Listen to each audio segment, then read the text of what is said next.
क्या आप स्टूडेंट्स हो? क्या आपने कोई गोल सेट किया है? क्या आप गवर्नमेंट जॉब की प्रिपरेशन कर रहे हो या आप कोई सी भी जॉब अचीव करना चाहते हो?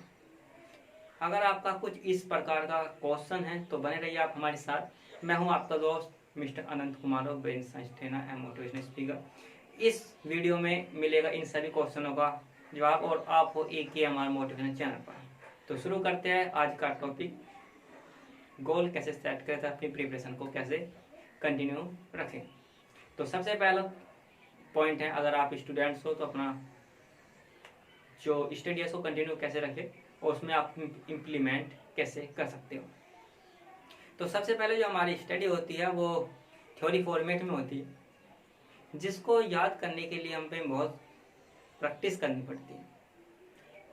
अगर आप चाहते हो कि मैं जो भी लर्न करूं या हम जो भी सीखे वो बहुत कम समय में अधिक से अधिक सीख पाए, तो आप सीख सकते हो। उसके लिए आपको कुछ मेथड्स, कुछ टेक्निक्स तथा कुछ रूल्स अप्लाई करने पड़ेंगे।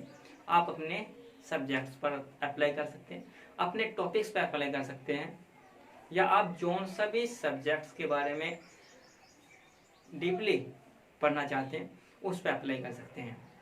क्योंकि जो हमारा अब तक का फॉर्मेट होता है वो थ्योरी फॉर्मेट होता है, जिसको याद करने में थोड़ी दिक्कत आती है। याद तो हो जाता है, आप अगर 2 या 3 टाइम्स उसकी प्रिपरेशन करते हैं तो याद हो जाता है। पर अगर आप प्रिपरेशन कम करना चाहते हैं और अपने थोड़ा सा अगर एक ही बार आप थोड़ा टाइम एक्स्ट्रा लगा देते हैं तो आप प्रिपरेशन से बच सकते हैं। बस इसके लिए आपको अप्लाई करने पड़ेंगे कुछ रूल्स, कुछ मेथड्स। ऐसा एक मेथड्स है जिसके बारे में आज मैं डिस्कस करने जा रहा हूँ आपके पास। मेथड्स का नाम है राइम मेथड। तो सबसे पहले जान लेते हैं मेथड्स क्या होता है, इसका यूज कैसे करते हैं और इसका यूज कौन कौन से सब्जेक्ट्स पर हम कर सकते हैं। राइम मेथड एक राइमिंग फॉर्म है। जैसे राइमिंग फॉर्म अगर आपने सुना हो कि जो नर्सरी या अगर आप छोटी क्लास में होते हैं उसमें पढ़ने के लिए जो टीचर्स पढ़ाते हैं वो राइमिंग फॉर्म में स्टूडेंट्स को पढ़ाते हैं। मीन ऑफ जो भी उसको लर्न कराते हैं वो राइमिंग फॉर्म में लर्न कराते हैं। तो आपको वही राइमिंग फॉर्म यहाँ अप्लाई करनी होगी, बस उसके लिए कंडीशंस अलग होगी। जो आप अप्लाई करोगे उसकी कंडीशन अलग होगी, जो वे अप्लाई करते हैं उनकी कंडीशन अलग होगी।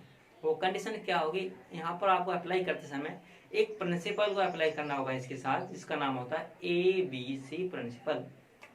आप जानते हैं ABC प्रिंसिपल क्या होता है। ABC प्रिंसिपल होता है जिसमें A for active, B for big और C फॉर क्रिएटिविटी या कलरफुल। ओके, अगर आपको जो भी चीज लर्न करना है, जो भी टॉपिक याद करना है, उसमें तीनों पॉइंट अप्लाई कर दीजिए। एक्टिव माने उसको एक्टिव डायरेक्शन में लाने की कोशिश कीजिए जिस टॉपिक को आप लर्न कर रहे हैं। या तो उसे प्रेजेंट में लाइए या उसे फ्यूचर में ले जाइए, तो उस टॉपिक को आप अच्छी प्रकार से लर्न कर पाएंगे। दूसरा बिग, उसमें जो यूज होने वाले थिंग्स हैं, कुछ भी हो सकता है वो, अगर किसी चीज पे बेस होगा तो उसको या तो छोटा कर दीजिए या बड़ा कर दीजिए। ठीक है, यहाँ बी फॉर बिग है तो आप उसको स्मॉल भी कर सकते हो या बिग भी कर सकते हो, आपके ऊपर डिपेंड है। मतलब कि इस बिग का मतलब है यहाँ आपको जो होता है उसका साइज चेंज कर दें। ठीक है, सी फॉर होता है कलरफुल या क्रिएटिविटी। यहाँ आप जो भी चीज लर्न कर रहे हो उसको कलरफुल बनाना है। अगर कलरफुल नहीं बना सकते तो क्रिएटिविटी में चेंज कर दीजिए। आप बहुत अच्छी प्रकार से और बहुत ही इजी आप उसको लर्न कर पाएंगे एज ए लॉन्ग टाइम। तो आपको क्या करना होगा, ABC प्रिंसिपल का रूल को फॉलो करते हुए आपको राइमिंग मेथड अप्लाई करना होगा। अगर आप अपने जो सब्जेक्ट्स है उसमें राइमिंग मेथड्स अप्लाई कर लेते हैं तो आप जो भी स्टडी करोगे उसको आप लंबे समय तक लर्न कर सकते हैं, याद रख सकते हैं। और ये आप सेकंड पॉइंट है, इसका यूज किस किस सब्जेक्ट में हम अधिकतर कर पाते हैं। इसका यूज आप मैथ और आपका हिंदी सब्जेक्ट को छोड़कर आप सभी सब्जेक्ट्स में इसका यूज कर सकते हैं। क्योंकि मैथ के लिए अलग से एक मेथड्स, 2 मेथड्स अप्लाई होते हैं, जिसको वैदिक मैथ और फिंगर मैथ कहते हैं। उसके द्वारा ये अबेकस आता है, उसके द्वारा काम करते हैं। बट अगर आप अपना जो फॉर्मेट है इसमें ये अप्लाई कर लेते हैं तो आप बहुत ही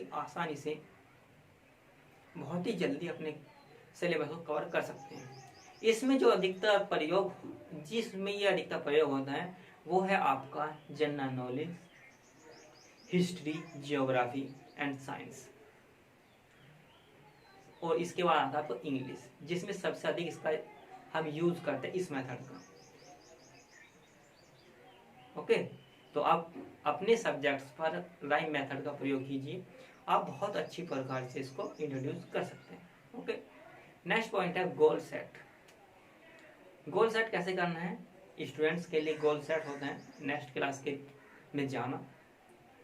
अगर वो प्रिपरेशंस कर रहे हैं किसी जॉब के लिए तो उसको भी अपना रूल्स गोल सेट करना होगा। वो गोल सेट कैसे होते हैं? एज ए पॉइंट, मैं जिस जॉब के लिए वो प्रिपरेशन कर रहा है, एज वन पॉइंट उसको गैदर करना होगा, माने वन पॉइंट पे आपको निशाना भेजना होगा। जैसे अर्जुन, अगर आपने अर्जुन की कहानी सुनी हो, अगर जब उसने निशाना मारा था मछली की आंख में, तो उसे पूछा गया कि आपको क्या चमक रहा है, उसने कहा मछली की आंख। तो आपको क्या करना है, अपना एक टारगेट बनाना है, तो उसी टारगेट को आप भेज पाएंगे बहुत आसानी से। ओके, तो ऐसे आप गोल सेट कर सकते हैं। अगर आप अपने सब्जेक्ट्स पर स्टूडेंट्स हो और प्रिपरेशन कर रहे हो तो जरूर कुछ ना कुछ मेथड्स अप्लाई कीजिए, आप बहुत आसानी से लंबे समय तक के लिए याद रख सकते हैं अगर मेथड्स अप्लाई करते हैं। क्योंकि बहुत स्टूडेंट्स हैं जो मेथड्स अप्लाई करते हैं, पर कुछ है जो मेथड्स अप्लाई नहीं कर पाते। ये उनके लिए है, क्योंकि अगर मेथड्स अप्लाई कर पाएंगे और उससे आप क्रिएटिविटी डेवलप कर पाएंगे अपने सब्जेक्ट पर, क्योंकि क्रिएटिविटी जिस सब्जेक्ट पर आप किए होते हो उसको आप लंबे समय तक रख पाते हो, भूलते नहीं हो। तो आप क्रिएटिविटी कीजिए उसमें, उसको अट्रैक्टिव बनाइए और लंबे समय तक याद रखिए। तो आज की वीडियो इतनी ही रखते हैं, तो मिलते हैं आपको एक अच्छे से टॉपिक पर वीडियो लेके बहुत जल्द। Thank you.